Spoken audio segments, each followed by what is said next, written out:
Today I'm going to discuss one very important principle in statics, and which is the principle of transmissibility of a force. So first, let's state it, which says that a force may be moved anywhere along its line of action without changing its external effect upon a rigid body. So that's the principle of transmissibility of a force. So you can move the force, you can slide the force along its line of action, and its external effect will not be affected, won't be affected. So let's prove this or explain this theorem or principle here. So let's consider this rigid body, and we have two forces that are applied at points A and B. So these two forces, the effect of these two forces is to compress the rigid body. So the forces tend to compress the rigid body. In another situation, this force at A here is moved along its line of action, which is horizontal, and transferred to B, while the force at B is moved along its line of action and transferred to A. So in the second situation here, same set of forces, but the two forces tend to stretch the body, right? So the effect of these two forces is to stretch the rigid body. Then in the last situation, same rigid body, and while the two forces are moved along their lines of action, because they are in equilibrium, I remove it. I remove them. So the question is, what is the common effect of these three situations? So you might wonder, is the effect in the first case to this rigid body same as in the second body, or same in the third body? In the third body, the forces are removed. So it means that the rigid body is just free of forces. So that's why, because the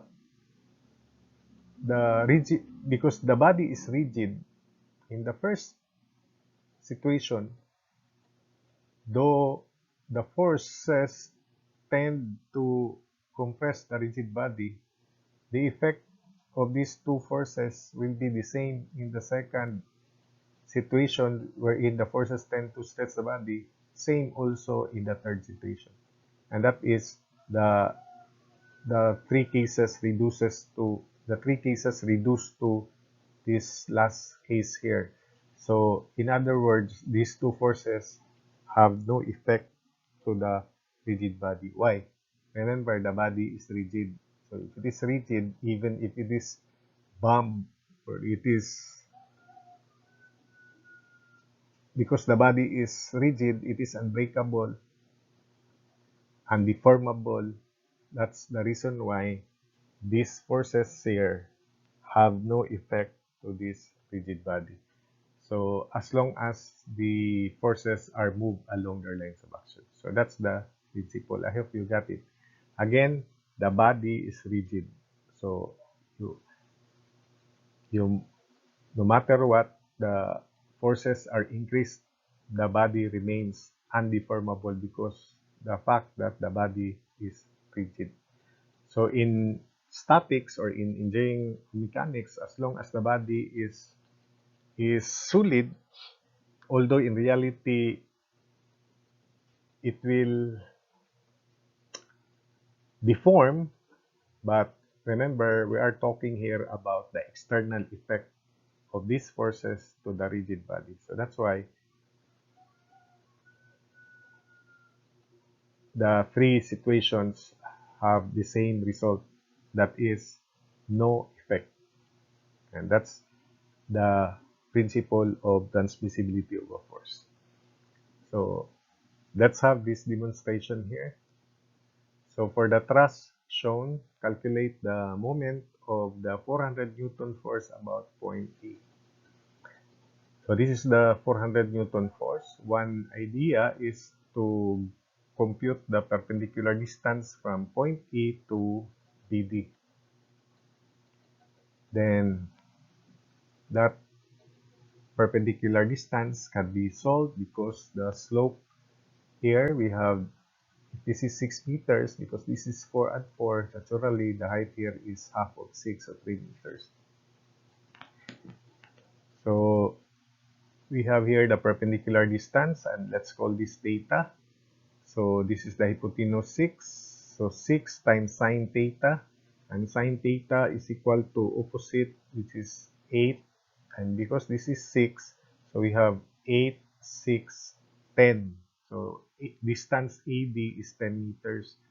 Or it can be reduced to opposite of theta is 4, adjacent is 3, opposite of theta is 4 or 8, and adjacent is 6 or 3. We can reduce that to 3, and the hypotenuse is 5. We can reduce to that way. But we will use the original value, 8, then 6, then 10. AD is 10. So that's the perpendicular distance D, and let's call that theta. Remember that sine theta is opposite 8 divided by hypotenuse 10. So D is 6 hypotenuse times sine theta, and sine theta is 8 over 10. So 6 times 8 over 10 is 4.8 meters. Therefore, the moment of the 400 Newton force about point E is 400 times 4.8, and the sense is because this moment arm tends to rotate clockwise about E, so the sense is clockwise. 400 times 4.8. So moment about point E is 400 times 4.8. 1,920 Newton meter clockwise. Now, we have here let's now apply the principle of transmissibility of a force. We can move the 400 Newton force at D. You can move the 400 Newton force at A if you want. Or you can resolve the force 400 Newton into horizontal and vertical components. And let's sum up moment about E. So that's it. This is the second technique. The horizontal component of 400 Newton force is 400 times cosine of this angle here. The cosine of this angle is 4 over 5 because this angle has cosine 4, adjacent 4, hypotenuse 5. So 400 times 4 over 5 is 320, while 400 times 3 over 5, the vertical component, is 240. So that's 240. So we are now free to remove 400. So the moment of the components about E, and this is actually principle of moments or the Varignon's theorem. So let's just compute this individually first. Varignon's theorem will be discussed in my lecture video later when we solve for moments. For the meantime, let's just imagine that we compute moment due to these 320 and 240 forces as which are the components of the 400 Newton force. So because the moment of the 320 Newton force is clockwise, so 320, the moment arm is 3, because that's horizontal, the moment arm is 3, the vertical distance or the perpendicular distance of the 320 Newton force from E is 3. That's clockwise.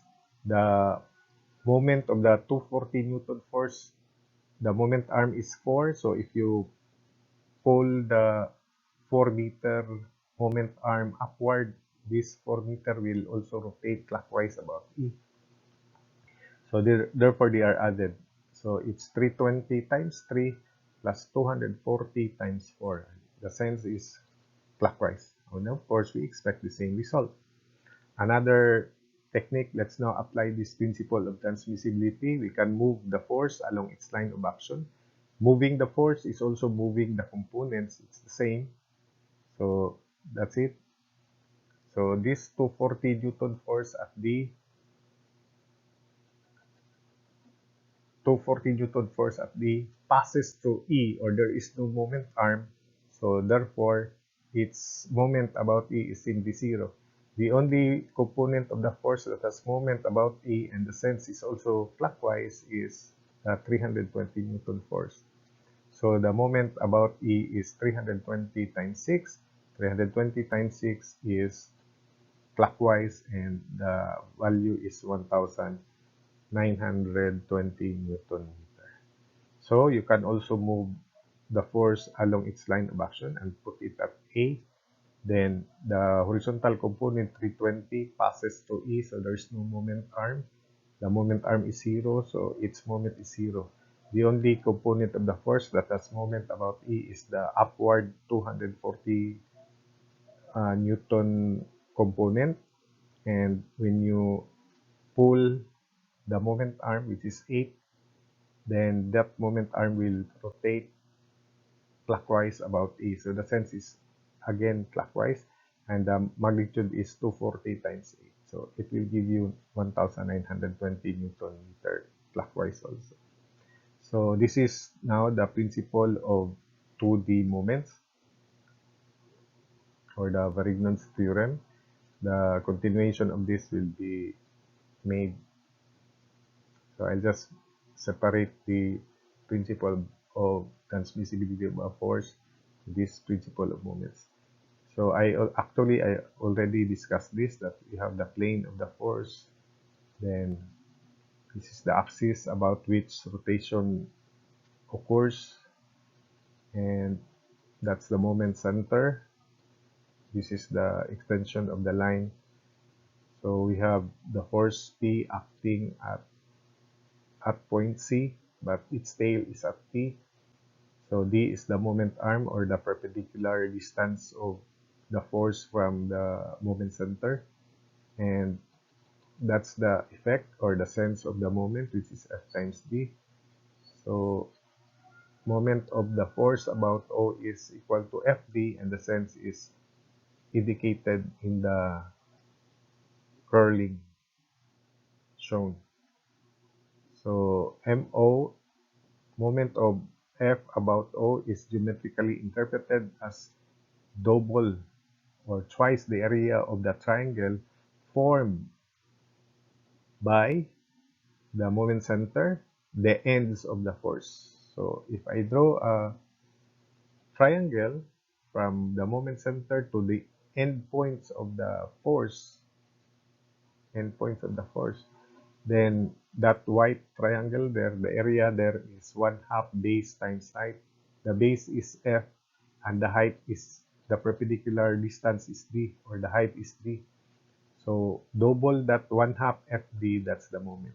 So that's the geometric interpretation of moment of a force about a point or axis. It is equal to twice the area formed by joining the moment center and the endpoints of the force. So that's it. So I will now formally discuss principle of moments, or the Varignon's theorem.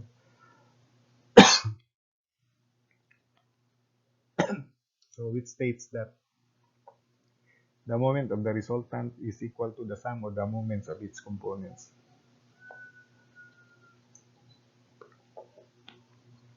We will generalize the proof of this Varignon's theorem when after I discuss vectors.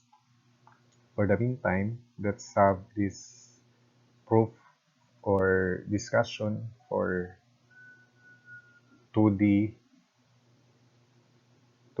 plane. or two-dimensional only. So if this is the force R, then by definition, the moment of R about O is R times the perpendicular distance, D. So we will call the point where R is acting by the coordinates xp and yp. So that's x sub p and that's y sub p. So remember that we can use the components instead to compute the moment about O. So the direct way of computing the moment of R about O is simply R times t. So the angle of inclination of R is theta. So the components of R are namely Rx, which is R times cosine theta, and the vertical component is R sine theta. It reduces, the parallelogram reduces to a rectangle because x and y are mutually perpendicular to each other. So again, the moment of R about the origin is RD, and when you pull the moment arm D up to the right, this will rotate clockwise, so the sense is clockwise. So that's Ry and Rx, and this is also theta. So the direct moment of R about O is R times D, and it is clockwise. Now, how about its components? So it is equal to Rx times Yt, okay?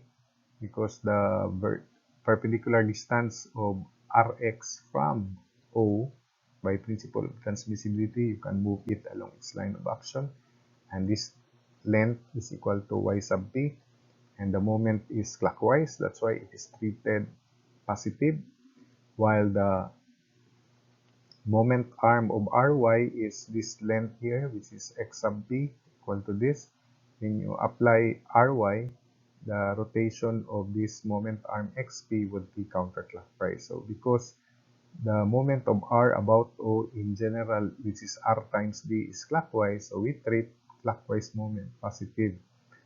So we write Rx times Yt positive first, then minus Ry times x sub t, because the rotation of x sub t, which is the moment arm of Ry, is counterclockwise. So the net result would be clockwise, still clockwise, because first, if this is really the inclination, Rx is greater than Ry, then secondly, Yp is longer than Xp, so the product Rx times Yp will be greater than Ry times Xp. And since the sense of Rx times Yp is clockwise, so that's why the net sense is also clockwise. So next, let's apply the principle of transmissibility of a force and this theorem that it is equal to the sum of the moments of its components. So now that the force is, or the components of the force are moved along the line of action of the original force R here, so Ry will have no moment about O because its line of action passes through O, or the moment arm is 0. It's only Rx that has moment, and from analogum, that moment arm of Rx is denoted by B, the y-intercept, then it is Rx times B. Now, to solve for B in terms of, let us show that Rx times B is equal to R times D. So the sense is obvious, it is clockwise. So this is also theta. Remember, the angle of inclination is equal to the angle between the vertical and the line perpendicular to that inclination. So from the figure, we have here a right triangle, and we have B times cosine theta is equal to D. Again, hypotenuse B times cosine theta is equal to D.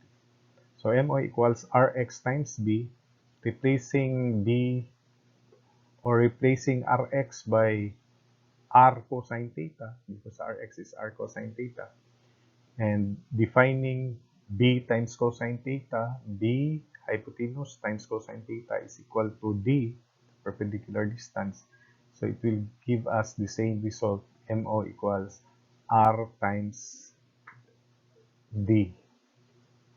This is the same as this. Then next is we move R along its line of action on the x-axis, and that distance is called x-intercept. So this time it's from analogum, this length is A, the x-intercept is A, and that's the hypotenuse of this right triangle. The angle is theta. And this time Rx has no moment about O because it passes through point O. So it's only Ry that has moment about O. So Ry and times A, because A will rotate clockwise, so the sense is clockwise. So Ry times A, that's the moment about O. So replacing Ry by R cos R sine theta, and noting that A sine theta is D, hypotenuse times sine theta is opposite, which is D. So it will give us the same result, that moment about O due to the component is R times D clockwise. So we notice that even if we use the components of R, the result will still be R times D clockwise. So that's the Varignon's theorem. So the method presented in the preceding slides in calculating the moment is a scalar approach,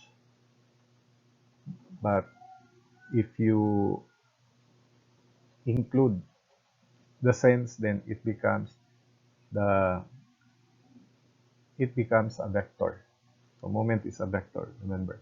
For a special force system, we can also apply the scalar approach as long as the moment of a force is taken about an axis parallel to the coordinate axis or the Cartesian coordinate system, with the additional principle about right thumb rule approach. So, however, for the general special force system, it will be very difficult to do it.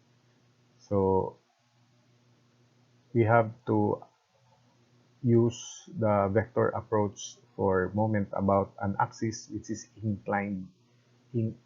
Remember 3D space, then the axis is inclined not parallel to x, not parallel to y, not parallel to z. And the result would be easy to absorb. So that's one application of the vector approach.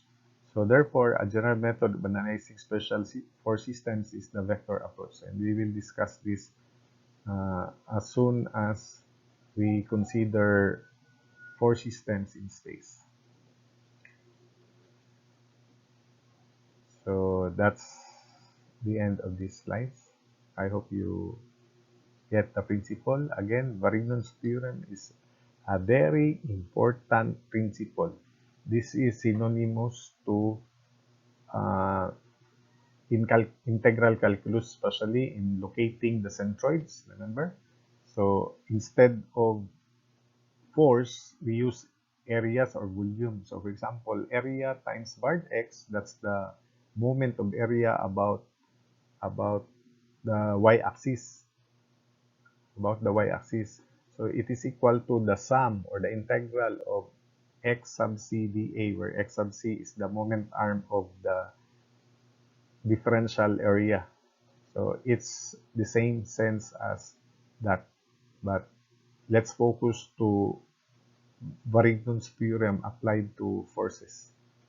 So again, the Varignon's theorem, the moment of the resultant, so in this case, the moment of the resultant about O or about any point is equal to the sum of the moments of its components. And we have